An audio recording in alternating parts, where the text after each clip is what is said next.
Bonjour Yannick, bienvenue sur motorsport.com. Que penses-tu de la nouvelle formule de l'élite? Les avantages, les inconvénients? Alors la nouvelle formule de l'élite, c'est super bien pour les top pilotes, puisqu'ils se retrouvent entre eux pour faire 2 manches de 40 minutes. En revanche, il ne faut pas oublier qu'il n'y a pas que des très bons pilotes, il y a des moyens pilotes et puis des moins bons pilotes, donc il y a aussi beaucoup de jeunes. Et là, je pense que les jeunes, ils sont complètement zappés pour le championnat de France, ce qui fait qu'on se retrouve avec les 10 premiers, ce sont des pilotes confirmés, ça fait longtemps qu'on les connaît.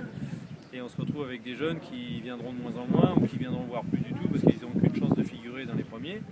Donc pour moi, c'est le côté des avantages. Le deuxième désavantage, c'est que les gens qui viennent payer une place pour voir une course d'élite, eh ben, ils ne voient plus que 2 manches au lieu de 4 ou 5 comme c'était auparavant.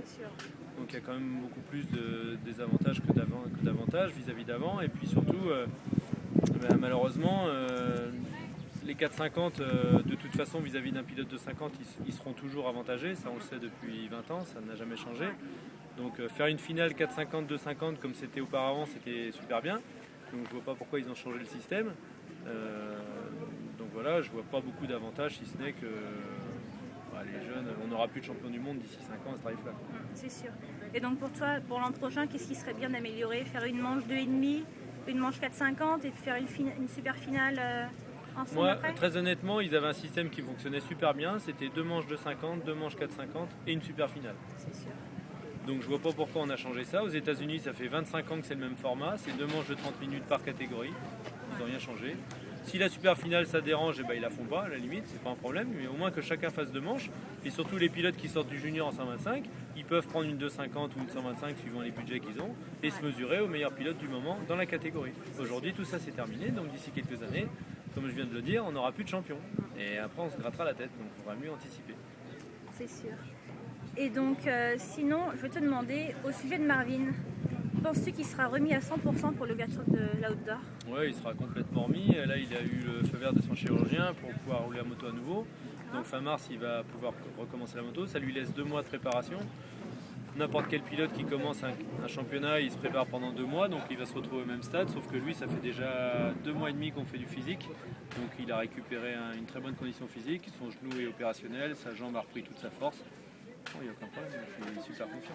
Donc finalement, il sera même plus frais que des gars qui ont fait le super poisson. Le bon côté, effectivement, c'est qu'il sera frais parce que lui, il n'aura pas de championnat déjà, il n'aura pas participé à aucun championnat, donc il sera super frais, il sera super motivé parce qu'il a quand même regardé ses copains tous les dimanches. Oui, donc ça agace un petit peu. Donc moi, je suis super confiant, franchement, je le vois très bien figurer dès le départ. D'accord. Et penses-tu qu'il roulera au Grand Prix de Glen Helen? C'est prévu, je crois, chez KTM qu'il fasse rouler au Grand Prix de Glen Helen en préparation vis-à-vis justement du championnat outdoor. Ouais. Et là, ce sera justement marrant de le voir aux côtés de Roxen, même si Roxen aura déjà beaucoup de courses dans les pattes, comme on dit. Moi, je suis assez confiant, on risque de voir des belles bagarres. Oui, d'ailleurs, du spectacle. Belle préparation. Sinon, en ce qui concerne le SXUS, donc tu as dû voir que Villopoto n'a pas été en finale. Il ne reste plus que 7 points d'avance sur Reed. James a chuté, il a marqué 0 points. Il pourrait peut-être être hors service pour plusieurs courses ou peut-être la fin du championnat.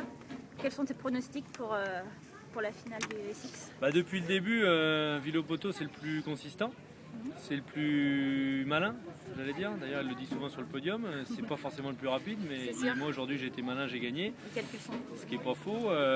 Reed, il est bien revenu à mi-championnat, il est bien revenu dans le top de sa forme.